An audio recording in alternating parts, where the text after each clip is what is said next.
What's good, y'all? It is Jordan. Welcome back to the channel. And today we're going to be reacting to My Hero Season 5 Episode 3. If you guys have not seen the last episode, you can go react to it down in the description below with me. And if you guys enjoy this video, make sure to smash the subscribe button, like, share, and comment it as well. And without further ado, let's just jump straight into this video. Alright, so where we left off at, we just recapped all of Season 4. We just went past Midoriya's dream with the successors and how he woke up in his room with his hand glowing. We know that the first inheritor of Deku's quirk is All For One's brother. And now I think we're going to start getting into some other stuff as well. And we do know that All For One gave him One For All, the power that Deku has now. Bro, all the predecessors look dope. I can't wait to figure out like their connections and the abilities that they held prior to even having All For One. And he talked to All Might about seeing the memories for All For One. Wow, even All Might didn't speak with the first wielder? That's crazy! So Deku might even cultivate the power further than All Might did. Okay, yep. I'm glad that we're getting into the successors that he couldn't see also. I kind of want to know who they were. It's been a little while. I'm glad that we're finally getting into understanding more about the quirk. Obviously, we've learned a little bit more, but the way Season 4 ended, like, it was just going to be such a push into One For All. Class A versus Class B. Alright, let's get it.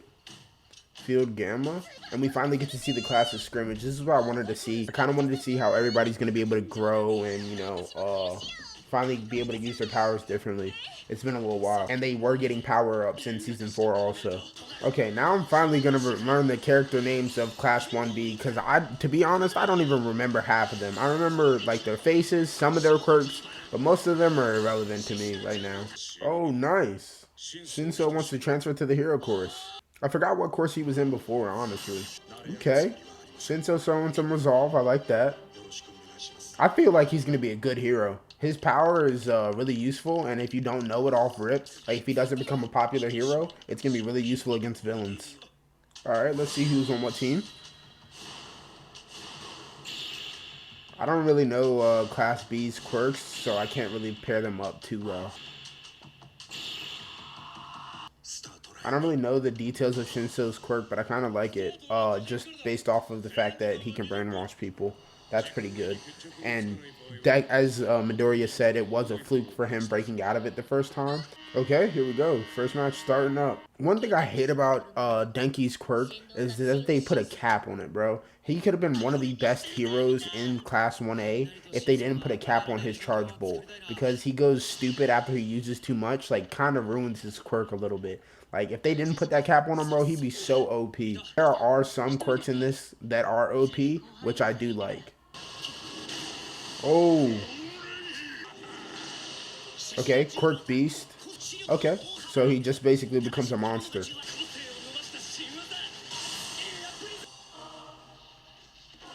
Okay. Oh, that's dope. Oh, wow. And we're going to get an end already. Dang. They took so long to get into the fighting on this episode, but I'm not that mad at it. And I'm really glad to see Shinso jump into the hero course. I feel like he should have been a hero the whole time. Like I was saying earlier, his quirk is really useful, especially if enemies don't know what it is. And with his new mask, as you can see, him changing vocal cords and stuff like that, and being able to brainwash people out of trickery, I just think his quirk is like really useful. And I like how in this show that every quirk is pretty much diverse. And I mean, you do get variations of some, but for the most part, they do a good job of diversifying them and making them unique to each person and having each person grow with it, which I do enjoy as well. All right, guys. The last episode, episode 90, was a little too short for my liking, so I'm going to actually throw episode 91 in here too for the double reaction. So stay tuned, and let's just jump straight into the next episode.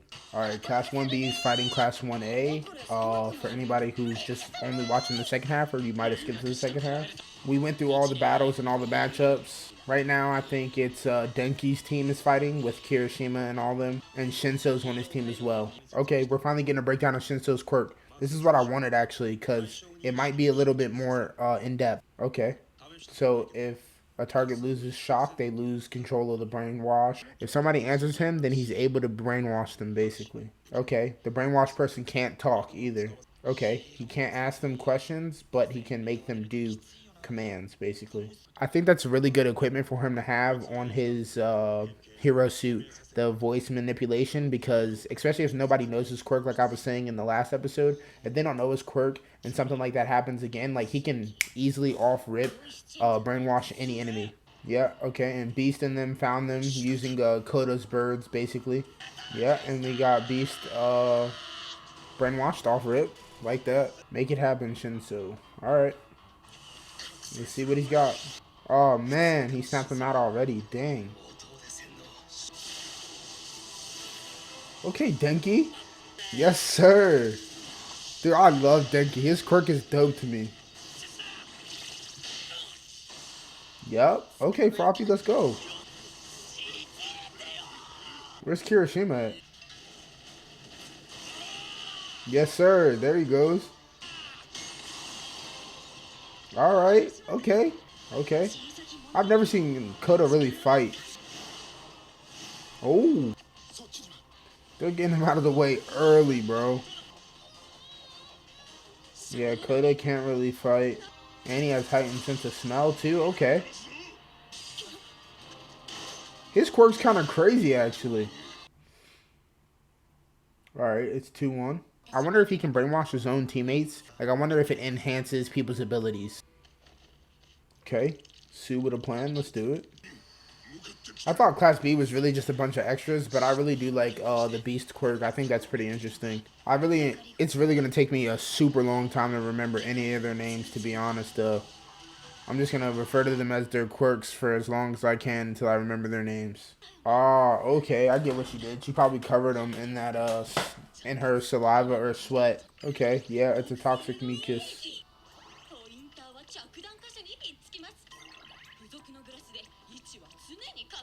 I can't really remember the girl who's in charge of developing the equipment for heroes, but she does a great job with all the heroes. I wonder how they're going to capture him.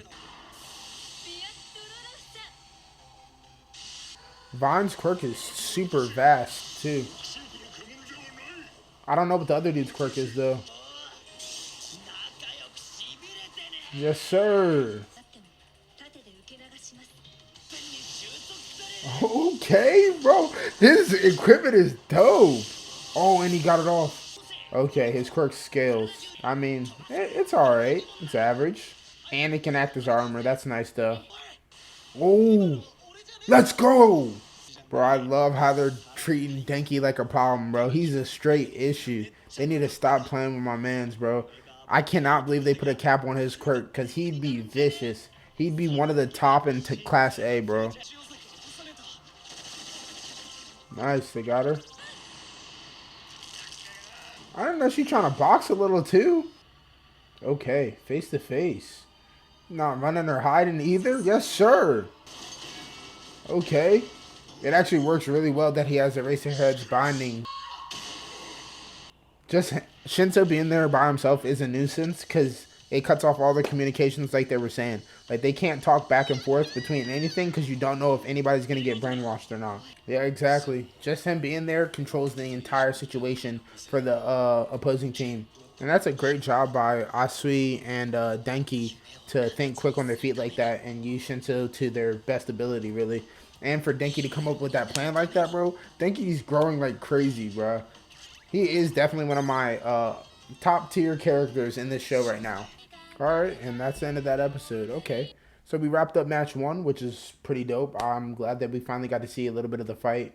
Or at least match 1. Match 2's coming up. I can't really remember who was on the teams for match 2, but I'm sure all of them are going to be good anyway. At least this little skirmish that they're doing is that you get to see each character grow and how they've grown since the festival and how, you know, they've cultivated their power and picked up new equipment to, you know, also improve their powers or how they use them or different ways to use them. Like, I didn't know Denki's things could stick to people and they could direct line charge whenever he shoots out electricity. I think that's pretty dope. And I like the concept of the inventors, because the inventors are really just essential at this point. Like, all the new heroes have new gear to use that completely complements their quirks. So I'm interested to see how the next matches go and what other equipment people have to use for the quirks and how much people have grown, and what other strategies they can come up with, how quick thinking they are, and a bunch of other great stuff like that. So that's going to be it for this video. If you guys did enjoy it, please make sure to like, share, comment, and subscribe. It helps me out a lot and it goes a long way. Also, go down in the links in the description, click on all the stuff down there, and check out all that type of stuff. And it's been Jordan. I'll see you in the next one. Peace.